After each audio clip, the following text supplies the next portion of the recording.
कहिए लंकापति रावण, कैसा लग रहा है आपको? वैसे ही जैसे वन में विचरते सिंह को पिंजरे में बंद होकर लगता है। किंतु हमने तो बहुत ख्याति सुनी थी आपके पराक्रम और आपकी वीरता की, किंतु ऐसा लगता है कि वो मात्र कथाएं थी। हमारे मुट्ठी भर सैनिक आपको बंदी बनाकर ले आए। सत्य बात तो यह है लंकापति कि हमें उनके साहस और उनकी वीरता पर बहुत आश्चर्य हुआ। परंतु जब मुझे ज्ञात हुआ कि मुझ पर आक्रमण करने वाले और मुझे बंदी बनाने वाले माहिष्मती नरेश, सहस्र अर्जुन उसके सैनिक हैं, तो मुझे कोई आश्चर्य नहीं हुआ। क्यों? क्योंकि इस धरती पर केवल सहस्र अर्जुन ही ऐसा कायर है जो एक निशस्त्र और अकेले व्यक्ति पर आक्रमण करने और उसे बंदी बना लेने को वीरता का नाम दे सकता है।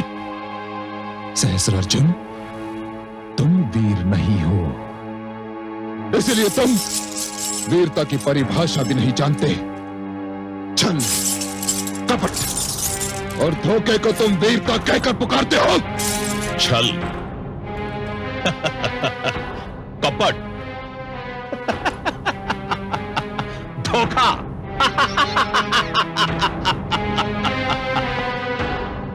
ये शब्द उस व्यक्ति के मुंह से निकल रहे हैं जो सिर से पैर तक छल की चलती फिरती मूर्ति है, जिसका सारा जीवन कपट की विशाल गाथा है और धोखा जिसके चरित्र का प्रधानतम अंग है। नहीं लंकापति, तुम जैसा व्यक्ति मेरी वीरता पर प्रश्न चिन्ह लगाने का अधिकार नहीं रखता। तुम वीर होते तो मुझ पर उस समय आक्रमण क्यों किया जब मैं भगवान शिव की आराधना में लीन था? सामने से किया होता आक्रमण, कहकर किया होता। उस समय किया होता जब मेरे हाथों में अस्त्र शस्त्र होते। सहस्र अर्जुन, उस समय किया होता। तुमने मेरी तपस्या भंग और छल जैसे दो अपराध किए हैं। दो अपराध सहस्र अर्जुन। मुझ पर छल का आरोप लगा रहे हो लंकापति, जबकि समस्त संसार जानता है कि तुमने अपने भ्राता कुबेर के साथ छल करके उससे लंका छीन ली थी। उसे इतना आतंकित कर दिया था कि वो विवश होकर लंका छोड़कर भाग गया। सत्य बात तो यह है लंकापति कि तुम राजा नहीं, मात्र आतंकवादी हो। आतंकवादी।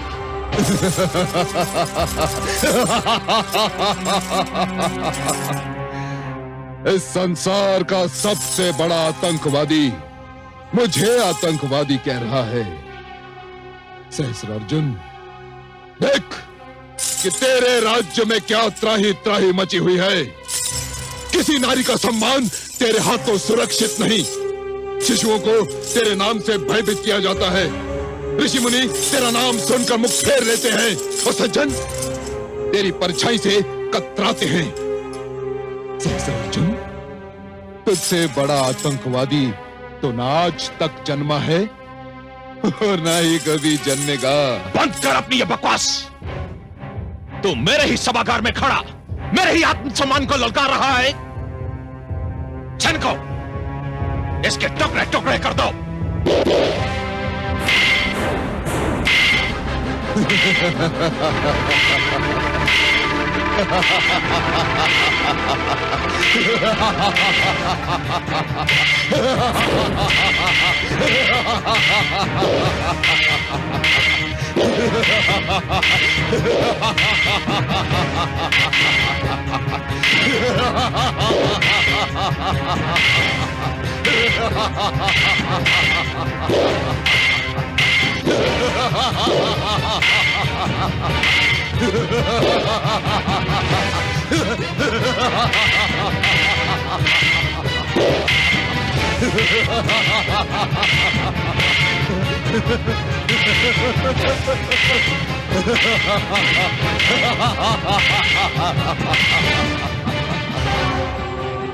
सहस्रार्जुन, मुझे कोई नहीं मार सकता।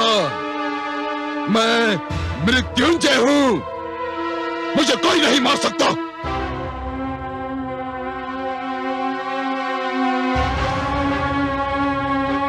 ले जाओ इसे और डाल दो इसे कारागार के गर्भ में। लंकापति, यदि तुम मेरे हाथों मर नहीं सकते तो यह भी जान लो कि तुम मेरे होते हुए इस नीले आकाश के तले जी भी नहीं सकते। तुम्हारी मृत्यु पर तो मेरा अधिकार नहीं, परंतु तुम्हारी स्वतंत्रता पर मेरा अधिकार अवश्य है। आज के दिन से आने वाले 10 वर्षों तक तुम सूर्य का मुख भी नहीं देख पाओगे। राजा साहब,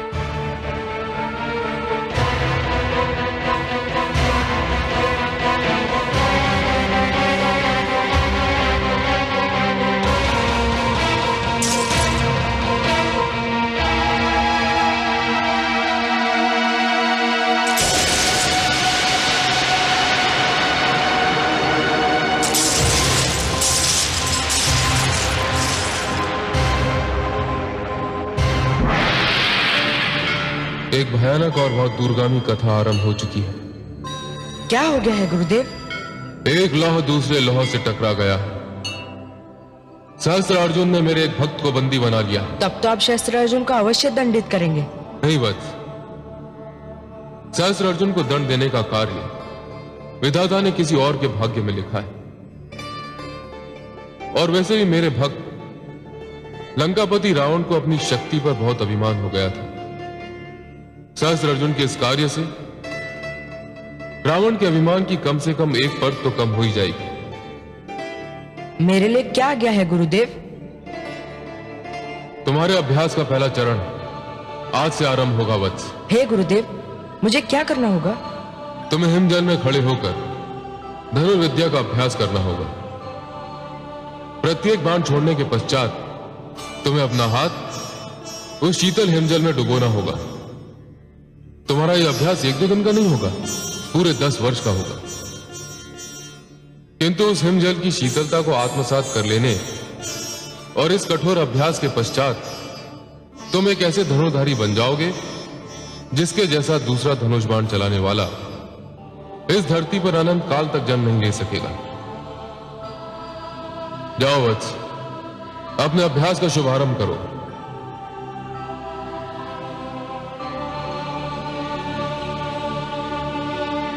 जाओ वत्स।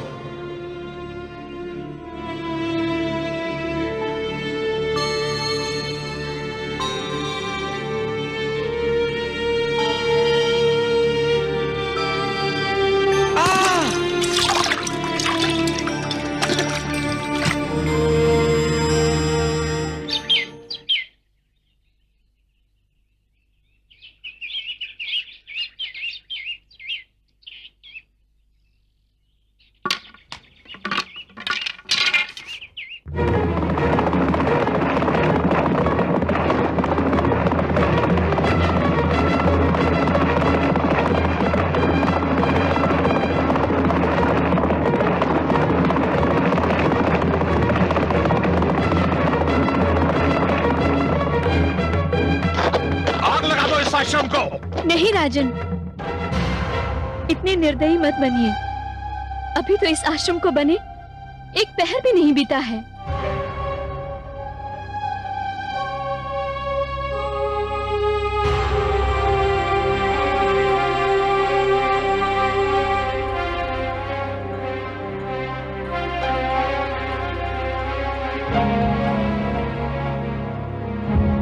रुक जाओ सैनिकों। क्या आप नहीं चाहती कि आश्रम को आग लगा दी जाए? कौन चाहेगा राजन कि उसके परिश्रम को निर्दिन अग्निज्वाला की भेंट चढ़ाया जाए? तो एक काम कीजिए, एक दिन हमारे राजभवन आइए। हो सकता है कि ऋषि और हमारे बीच कोई संधि का मार्ग निकल आए। आप नहीं जानती देवी कि आपके प्रति हमारे मन में एक विशेष स्थान है। दुष्ट, अपनी जीवा को वश में रख। स्वामी, आप समझे नहीं ऋषिवर। हम अच्छी तरह जानते हैं कि देवी रेणुका एक राजकन्या है। इसका संबंध राजवंश से है। इस कारण वो आपकी तुलना में हमारे वर्ग के अधिक निकट है। चलो सैनिकों।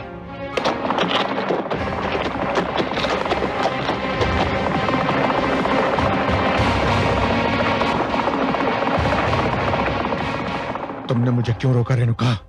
मैं उस दुष्ट को उसकी दुष्टता का उत्तर अवश्य देता। स्वामी वो पागल है और पागल कभी किसी की नहीं सुनता। वो केवल अपनी कहता है और मैं नहीं चाहती स्वामी कि वो किसी प्रकार की हानि आपको पहुंचाए।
देवी,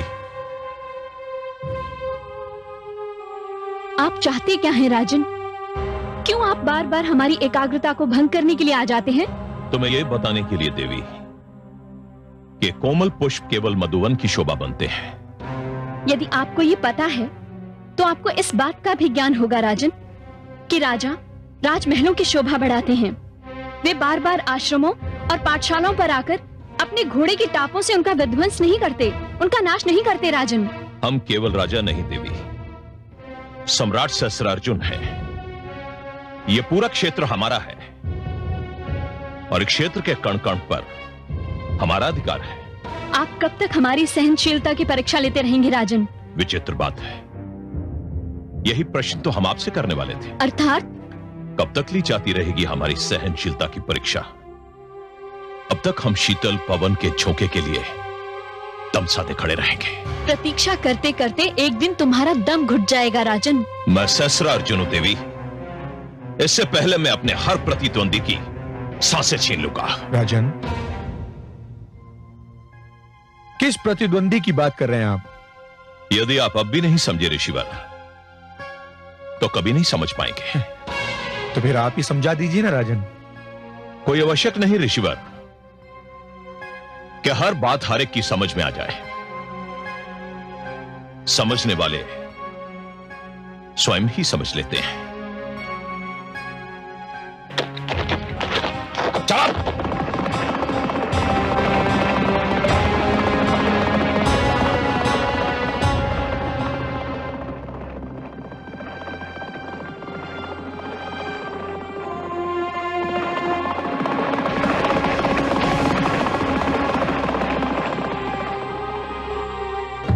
मैं मां हूं, धरती मां।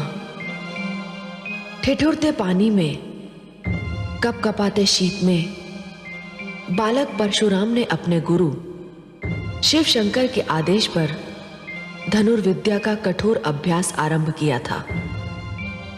हर दिन उस बालक के धैर्य की परीक्षा कर रहा था, पर वो हर परीक्षा में सफल होता रहा और इस प्रकार 10 वर्ष बीत गए।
पार्वती पते हर हर महादेव शंभो।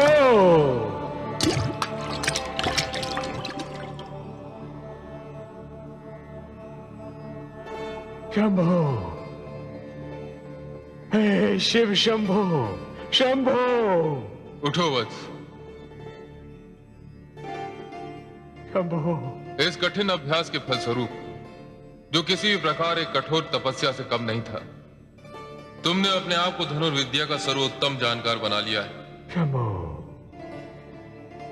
इस हिमजल की शीतलता को सहन करके तुमने अपने आप को एक ऐसा आचार्य बना लिया है जिसका उदाहरण ना अभी तक कभी हुआ है, ना ही भविष्य में होगा। धन्यवाद गुरुदेव। परंतु हे शंभो, हे देवाधिदेव, मैं आचार्य नहीं बनना चाहता। मेरे जीवन का प्रथम और अंतिम लक्ष्य धूर्त सहस्रार्जुन के आतंक का अंत करना है, जो उसके वध के बिना संभव नहीं है। शिव शंभो, मैं जानता हूं, जितने समय तुम अपने अभ्यास में लीन थे, वो दुष्ट इतना बड़ा आतताई, आतंकवादी और बलात्कारी बन चुका है कि सारी धरती करहा उठी है। उसने आपके पिता सहित सभी ऋषियों का जीवन दयनीय बना दिया है। अब उसके आतंक का अंत करना आपके हाथों में। मेरा आशीर्वाद आपके साथ है। हे देवाधिदेव, परंपरा है कि शिक्षा पूर्ण होने के उपरांत हर शिष्य अपने गुरु के चरणों में गुरु दक्षिणा अर्पित करता है। मुझे आदेश दीजिए हे शिव शंभो कि आपके चरणों में यह आपका शिष्य क्या गुरु दक्षिणा भेंट करे। गुरु दक्षिणा गुरु का जन्म सिद्ध अधिकार है, वो तो मैं अवश्य लूंगा, किंतु अभी नहीं। अभी तो जो आपकी इच्छा है वही मेरी इच्छा भी है। सहस्त्र अर्जुन के अत्याचारों का अंत, जब यह कार्य संपन्न हो जाएगा, तब मैं गुरु दक्षिणा भी अवश्य दूं। हे देवाधिदेव, हे शिव शंभो, आप जब भी गुरु दक्षिणा मांगेंगे और जो भी मांगेंगे, मुझे उसे देने में हार्दिक प्रसन्नता होगी।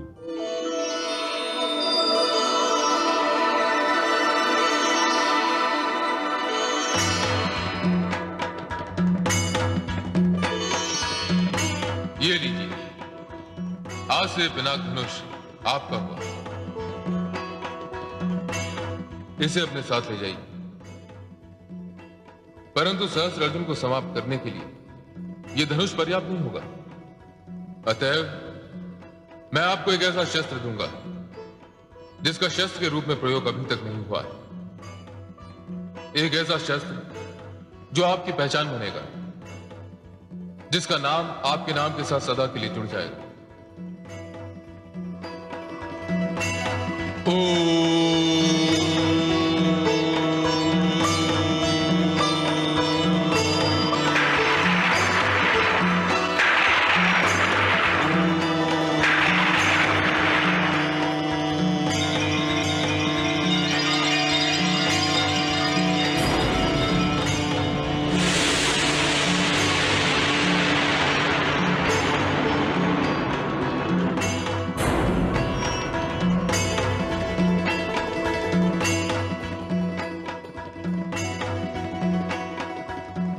हे राम, ये परशु है, इसे लीजिए और अपने अभियान का शुभारंभ कीजिए।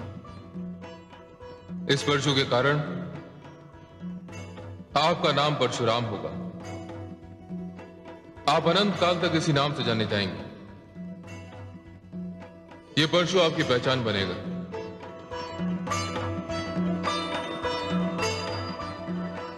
आपको पूरी रात इस शस्त्र की पूजा करनी होगी।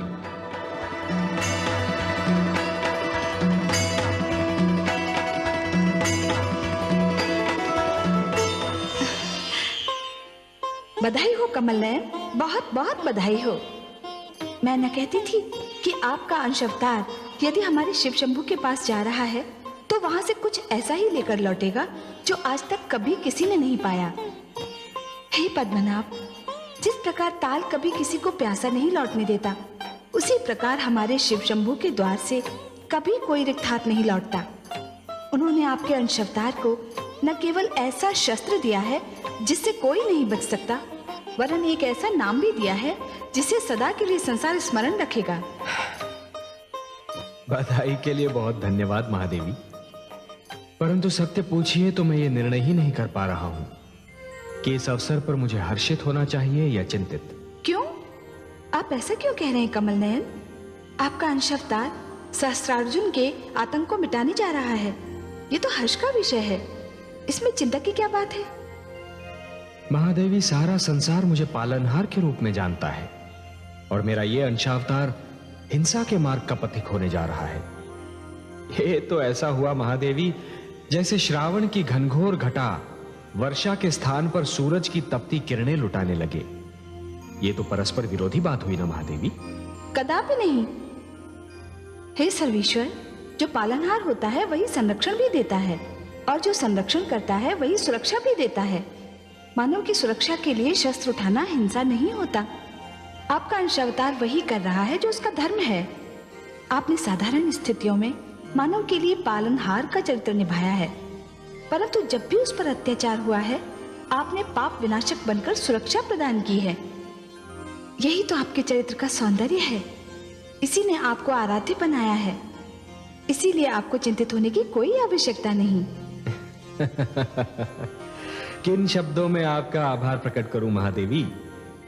मेरे मन का बोझ हल्का करने के लिए ऐसे सुंदर शब्दों का चयन केवल आप ही कर सकती थी, और ये शब्द अपना सौंदर्य केवल आप ही की मधुर वाणी से प्रकट कर सकते थे। आपने मेरी सारी चिंता मिटा दी। आपको कोटि कोटि धन्यवाद।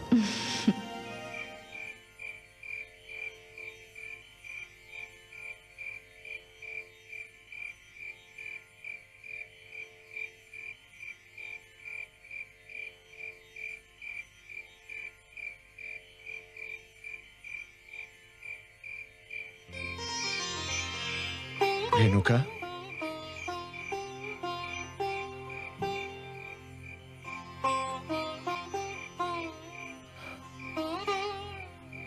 रेणुका, क्या सोच रही हो रेणुका? स्वामी, पूरे 10 वर्ष बीत गए हैं, मैंने राम को नहीं देखा। पता नहीं जीते जी मैं उसका मुख देख भी पाऊंगी कि नहीं। ऐसा मत कहो रेणुका, धीरज रखो। भगवान के घर देर है, अंधेर नहीं है। वो अवश्य लौटेगा। कब लौटेगा स्वामी? जब मेरे नैनों की ज्योति बुझ चुकी होगी, जब मेरे सांसों की श्रृंखला टूट चुकी होगी, तब लौटेगा स्वामी। ऐसा मत कहो रेणुका, मुझे पूरा विश्वास है कि अब उसके लौटने में अधिक समय नहीं है। और फिर वैसे भी हमारे शेष 4 पुत्र तो हमारे साथ ही है ना। पिताश्री, क्या बात है पुत्रों? लगता है उस दुष्ट सहस्त्रार्जुन को हमारे इस ठिकाने का भी पता चल गया। हाँ पिताश्री, उसके सैनिक तो इसी ओर आ रहे हैं। दुष्ट हमें धरती के किसी भी अंश पर चैन से जीने नहीं देगा। जिसने अपनी शक्ति का दुरुपयोग करने की ठान ली हो रेणुका, उसका सामना धीरज और सहनशीलता से किया जा सकता है। समाप्त हो गई है मेरी सहनशीलता, टूट गए हैं मेरे धीरज के बांध। अब मैं और धीरज नहीं धर सकती स्वामी। तो और हम कर भी क्या सकते हैं? मैं स्वयं दुष्ट सहस्त्रार्जुन के समक्ष जाऊंगी स्वामी। क्या? और तुम उसके समक्ष पहुंचकर क्या करोगी? मैं उससे ये कहूंगी स्वामी कि आतंक और अत्याचार की भी एक सीमा होती है। कदाचित एक स्त्री की फटकार सुनकर उसे लज्जा आ जाए। नहीं रेणुका, मैं आपको उसका परामर्श नहीं दूंगा। क्यों स्वामी? देखो रेणुका, सहस्त्रार्जुन जो कुछ कर रहा है वो जानबूझकर कर रहा है, सोच समझ कर रहा है। लज्जा, आचरण, सभ्यता और शालीनता जैसे शब्द उसने अपने शब्दकोश से निकाल फेंके हैं। आप उसकी भाषा समझ नहीं पाएंगी और वो आपकी भाषा समझना नहीं चाहेगा। रेणुका, आपको वहां जाने से कोई लाभ नहीं होगा। स्वामी, मैं एक ऋषि पत्नी भी हूं और एक राजकन्या भी, इसलिए मुझे भली भांति ज्ञात है कि राजाओं से किस प्रकार की भाषा में बात की जानी चाहिए। मेरा विश्वास कीजिए स्वामी, जिस प्रकार मैं सहस्त्रार्जुन से बात करूंगी, उसकी निर्लज्जता का कवच चीर चीर हो जाएगा।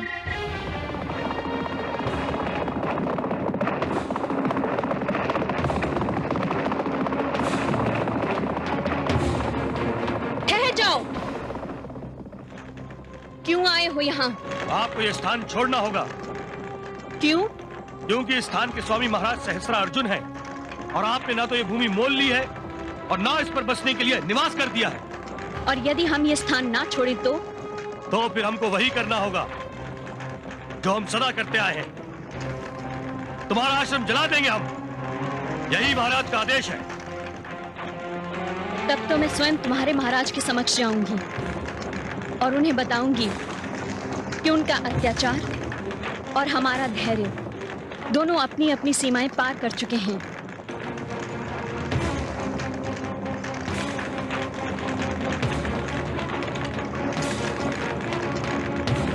रेणुका, आप चिंता ना करें स्वामी, मैं शीघ्र लौट आऊंगी।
आप नहीं चाहती कि आश्रम को आग लगा दी जाए? कौन चाहेगा राजन कि उसके परिश्रम को नित दिन अग्नि ज्वाला की भेंट चढ़ाया जाए? तो एक काम कीजिए, एक दिन हमारे राजभवन आइए। हो सकता है कि ऋषि और हमारे बीच कोई संधि का मार्ग निकल आए। आप नहीं जानती देवी कि आपके प्रति हमारे मन में एक विशेष स्थान है। आप समझे नहीं ऋषिवर। हम अच्छी तरह जानते हैं कि देवी रेणुका एक राजकन्या है, उसका संबंध राजवंश से है। इस कारण वो आपकी तुलना में हमारे वर्ग के अधिक निकट है। यदि आप अब भी नहीं समझे ऋषिवर, तो कभी नहीं समझ पाएंगे। तो फिर आप ही समझा दीजिए ना राजन। कोई आवश्यक नहीं ऋषिवर कि हर बात हर एक की समझ में आ जाए। समझने वाले स्वयं ही समझ लेते हैं। कोई आवश्यक नहीं ऋषिवर कि हर बात हर एक की समझ में आ जाए। समझने वाले स्वयं ही समझ लेते हैं।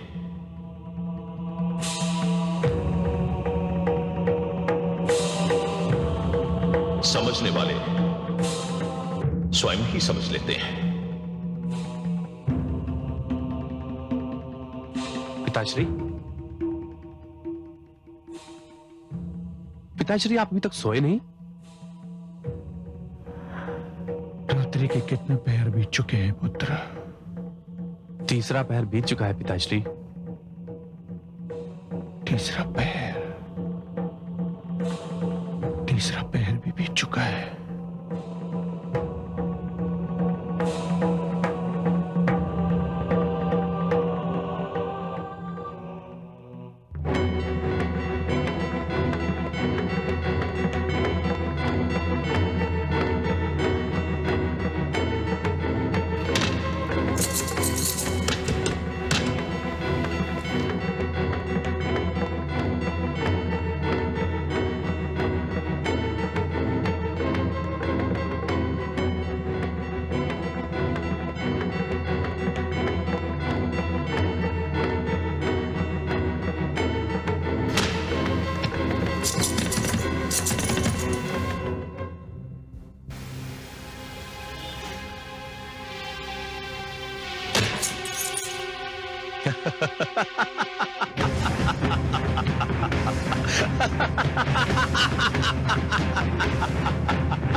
तीव्र हुई जब वासना, मन पर छाया काम, ज्वाला में ऐसा जला, भूल गया परिणाम।